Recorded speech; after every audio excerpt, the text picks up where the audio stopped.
Dahulu, Hutan Simpan Kekal Universiti Kebangsaan Malaysia Bangi dikenali sebagai Hutan Simpan Bangi. Ia telah digazetkan sebagai Hutan Simpan dalam tahun 1906. Hutan simpan ini telah dibalak beberapa kali di antara tahun 1942 hingga tahun 1960-an. Hutan simpan ini telah diserahkan kepada Universiti Kebangsaan Malaysia untuk pembinaan kampus Bangi dalam tahun 1970-an.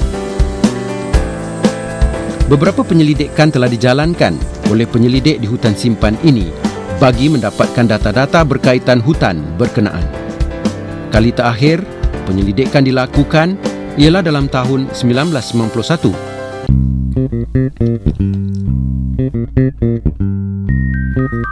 Ekspedisi Saintifik Hutan Simpan Kekal UKM yang dijalankan dari 5 hingga 7 April 2011 mempunyai objektif untuk menyemak dan mendokumentasikan kepelbagaian biologi hutan berkenaan. Di samping itu, ekspedisi ini juga mempunyai matlamat untuk menyemai semangat menghargai alam sekitar. Ekspedisi ini dirancang sebagai salah satu cara untuk menyambut tahun 2011 sebagai Tahun Hutan Antarabangsa yang telah diisytiharkan oleh Pertubuhan Bangsa-Bangsa Bersatu. Terlebih dahulu, saya mengucapkan syukur kehadrat Ilahi kerana dengan izinnya dapat kita bersua di petang ini dengan tujuan yang sangat baik bersempena dengan International Year of Forest 2011. Dalam tahun 1993, hutan simpan UKM yang berkeluasan kira-kira 100 hektar ini telah digazetkan sebagai kawasan hijau. Hutan ini diletakkan di bawah program pemeliharaan hutan dan landscape mesra ekosistem UKM dalam tahun 1997.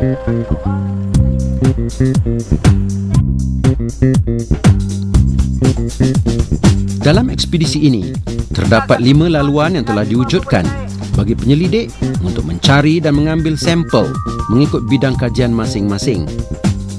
Laluan ini dipanggil sebagai rintis, iaitu rintis A, B, C, D dan E.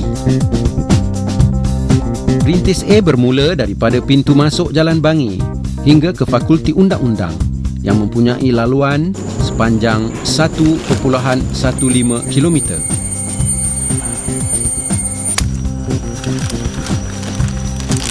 Kita cuba untuk ekstrak sama ada daunnya ke atau batangnya ke, atau kalau kemungkinan kalau mampu kita mungkin akan ambil akarnya, sebab kita percaya pada bahagian-bahagian tertentu di pokok ini dia terkandung mikroorganism, di mana mikroorganism itu kita akan cuba manipulate untuk kita dapatkan unsur antibiotik di dalamnya.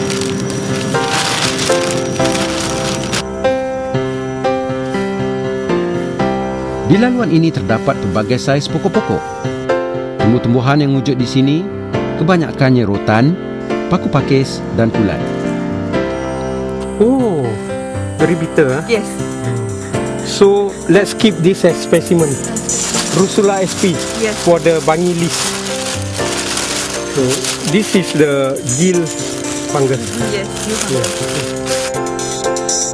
Terdapat juga tumbuh-tumbuhan lain di laluan ini seperti pokok tongkat ali, tapak Sulaiman dan panah Arjuna.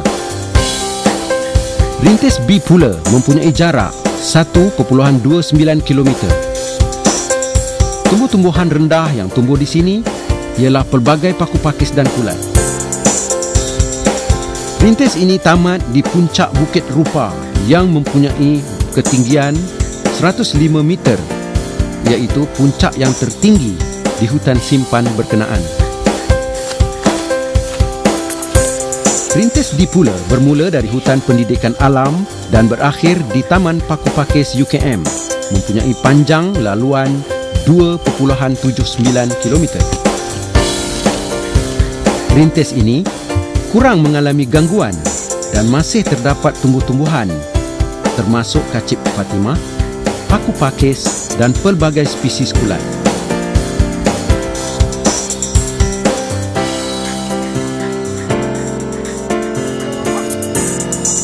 Pada waktu malam, kumpulan penyelidik memasuki hutan ini untuk mencari katak dan ular.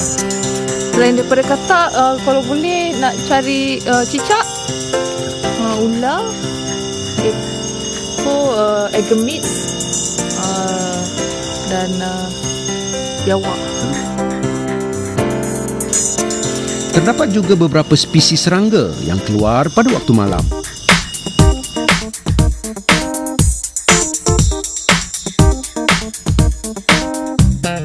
Rintis terakhir ialah rintis E, di mana panjang laluannya ialah 2.15 km.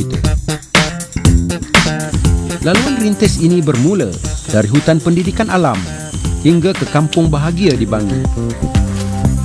Laluan rintis ini terdapat ladang kelapa sawit, kawasan paya, kawasan bukit, kawasan lapang serta alur air.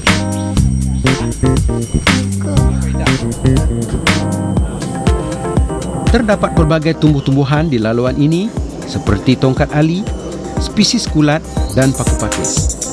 Dah balik kan? Okey, mana kerja yang Kumpulan penyelidik serangga telah memasuki laluan ini bertujuan untuk mencari sampel kajian mereka. Yang pest tu yang kalau apa dia punya askar tu gigit kita, dia keluarkan warna putih. Itu yang memang pest. Kat rumah pun jenis yang macam tu, kat hutan pun macam tu. Ekspedisi saintifik Hutan Simpan Kekal Universiti Kebangsaan Malaysia telah disertai oleh 80 orang penyelidik. Ekspedisi ini juga telah disertai oleh penyelidik dari luar Universiti Kebangsaan Malaysia.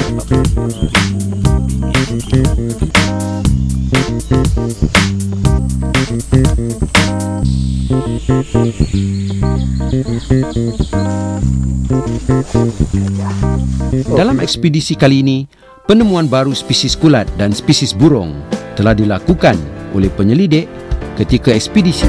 Saya begitu teruja apabila dimaklumkan di dalam ekspedisi kali ini ada dua penemuan, dua significant finding yang berkaitan dengan fungus dan juga burung. Hutan simpan ini dikatakan mempunyai 600 spesies flora dan 800 spesies fauna. Aktiviti penyelidikan hutan simpan ini sewajarnya dilakukan dari semasa ke semasa untuk mendapatkan penemuan baru spesies flora dan fauna untuk mengemaskini data-data yang sedia ada untuk faedah pelbagai pihak.